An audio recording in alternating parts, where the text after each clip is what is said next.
Hello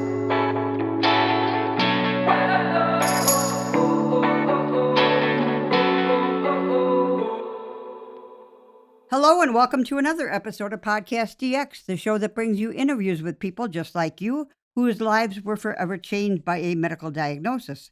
I'm Lita. I'm Ron. And I'm Jean Marie. Collectively, we're the hosts of PodcastDX. On today's show, we're speaking with Cheryl Kingsford. Cheryl is 43 years old from Boise, Idaho. She's an advocate, a survivor of trauma. She's living with ectodermal dysplasia. She's single with no kids, but she has a cute chihuahua. We just saw the chihuahua on the Zoom meeting there. She rescued Gina, that was her chihuahua, on August 5th, 2020, after fostering her from May 28th, 2020. Gina and Cheryl go on a lot of hiking adventures together.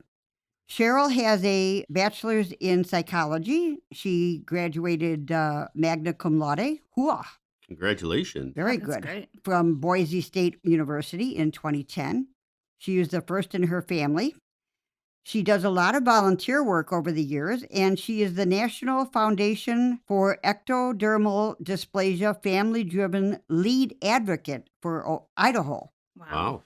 She is joining us today to talk about ectodermal dysplasia, Witkop Syndrome, and Ensuring Lasting Smiles Act. Welcome to the show, Cheryl. Hi, Cheryl. Hi. Thanks for joining us. Thank you for having me on the show. You're welcome. Cheryl, could you please tell us exactly what is Witkop Syndrome and how did it affect you? Witkop is an ectodermal dysplasia involving the teeth and nails. Affected individuals have nail dysplasia and several congenitally missing teeth. For me, it mainly affected my teeth more so than my nails. When I was young, my nails were thin and had ridges.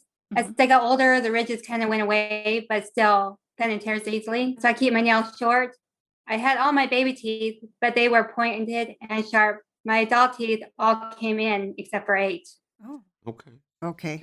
So Cheryl, I understand you were actually diagnosed twice. Could you tell us more about that? Yes. I was first diagnosed when I was 8 years old with ectodermal dysplasia, but because of other issues going on in my family, the diagnosis was forgotten. It wouldn't be until I was in my mid-30s. A dentist asked me for all my records, and I found the word ectodermal dysplasia. Wow. I never heard of it before then. Mhm. Right. It started me down this path to get permanent teeth. In this process, found the National Foundation for Ectodermal Dysplasia. That's great. Okay. All Oh. right. I mean, it's horrible that Yeah, right. you didn't know about it the whole time, but it's great that you, Finally found out. yes. Got some yes, answers. Yes, and that there's a foundation out there to support people. Sure. Cheryl, have you had to have any testing to determine the type of ectodermal dysplasia that you're living with? Or were your healthcare providers able to distinguish which type that you have based on your symptoms alone? I was diagnosed through symptoms Okay. by physical characteristic. Because at the first conference, NFGD family conference I went to in 2010, my doctor there from the NFED Scientific Advocacy Council diagnosed me with Witkop Syndrome and nail syndrome based on tooth and nail syndrome based on symptoms. Okay. Okay. After that, I went to see a geneticist for further in-depth exams, including looking at medical history. He too agreed in diagnosis. Since I was not planning on having any kids, further investigation was not needed. So Okay. I opted not to do blood tests since it's expensive and not covered by insurance. Oh, Right. yeah. Okay. So the genetic test would have been really cost prohibitive, and they thought that they made a good enough diagnosis without that based on your symptoms, right? Yeah. Okay.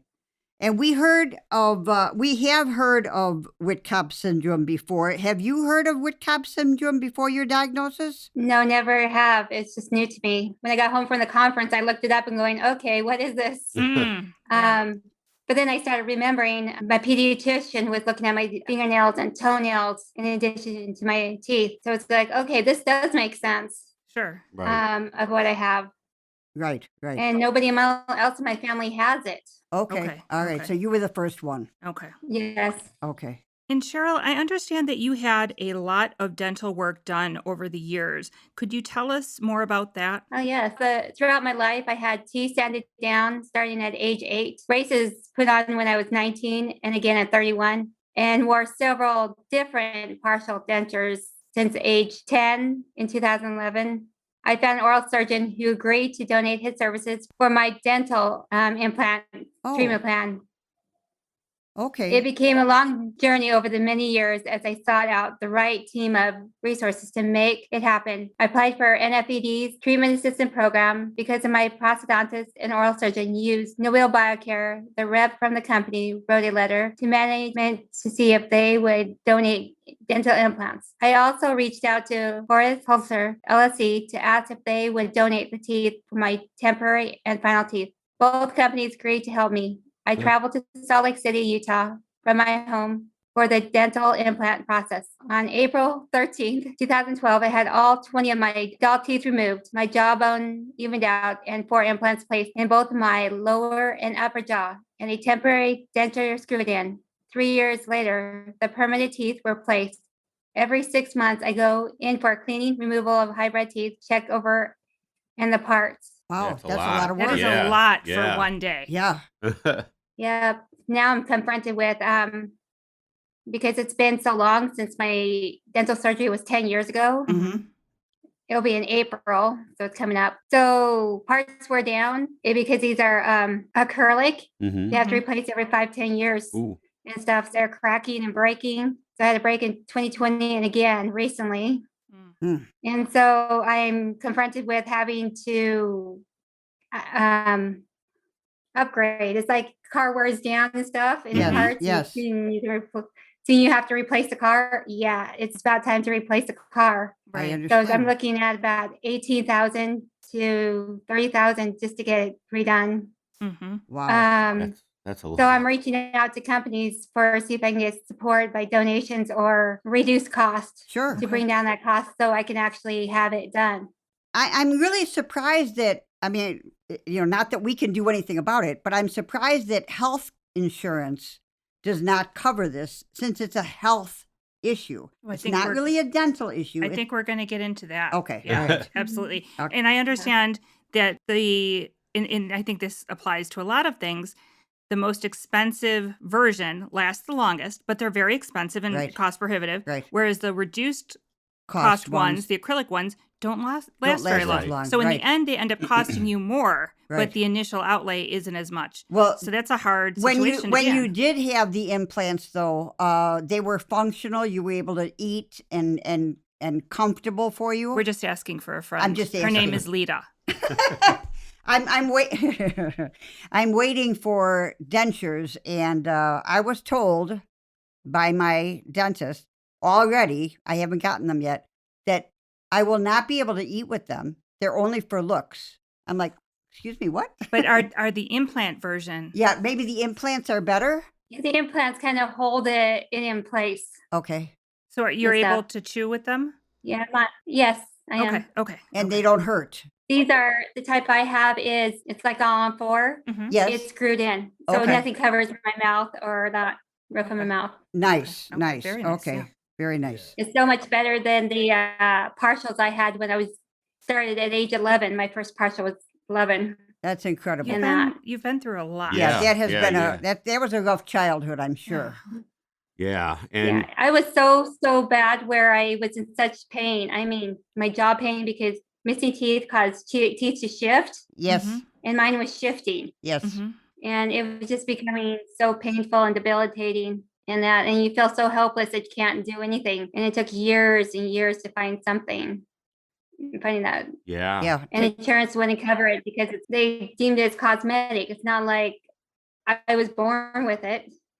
Right. That's terrible. Right. And how cosmetic is something required To live. to live. Yeah, you got to eat to live. Yeah, it's one of those things that Yeah. they don't quite make sense. We got to make some changes in the healthcare industry. Yeah. Yeah. One thing, no, insurance doesn't cover dental care. We need, even though it's congenital condition, if you lose your teeth in a car accident, insurance will cover the restoration. If you are born without teeth, insurance does not cover it. Clearly, the state understands the value and importance of having teeth. Individuals born with rare congenital abnormalities should not be denied the services they need. Ensuring Lasting Smiles Act would close the loophole and Mhm. ensure that health plans include coverage of the needed dental services and surgeries for those with congenital anomalies. Right. That's hopefully hopefully that does get passed Well, because right. What is the Ensuring Lasting Smiles Act, and what can we do to show our support for it? Right. Yeah, the Ensuring Lasting Smiles Act would close a coverage gap to ensure that health plans cover medically necessary services related to a patient's anomaly or birth defect, including any serious dental and oral related procedures that are necessary, maintaining health and overall function. I would like to urge family and friends to contact their federal legislators and ask them to support and co-sponsor the Ensuring Lasting Smiles Act. All constituents should take a few minutes and contact their representatives and senators right away. Excellent. Yeah, We'll good. make sure that we put a link for that on our website to get people out there and advocate for this. Right. And you can look it up on congress.gov, and it's Senate 754. And right now it's been introduced, but it's still waiting to be passed at Senate, still waiting to be passed at the House, presented to the president so that it can become a law. So you can take action today to make this happen. Excellent. Cheryl, what has helped you get through those long hours of dental work? Mainly, I do meditation music, deep breathing, and just distracting myself on the cell phone. Okay. Yeah. I'm right with you there. Well, what if anything has helped you with the pain and discomfort that you have after having your dental work done? Oh, and after the dental surgery, I had soft food. Cold food felt so good for the Okay. first couple days, and Okay. warm food. Okay. Okay. Pain was nothing to compare to what I endured all my life as I was losing my teeth and my teeth were shifting, pain, headaches. I did not realize how much pain I was suffering until it was gone. Wow. That That- had to be Yeah. that had to be hard. I would imagine that Witkop Syndrome has affected your self-esteem as well. Hmm. But now that you've got a new smile, is that helping? It is. I'm more active. I get out, and plus, I have been a part of advocating for the Ensuring Lasting Smiles Act since the very beginning. Back when it first became, it was a resolution, then became a bill, and then all the process throughout the years, trying to Right. and speaking with our representatives Mhm. and senators on getting their support. Excellent. Hmm. We need more people We like need more you. people like you, yes. And Cheryl, what support have you received from like friends or family during your journey with this?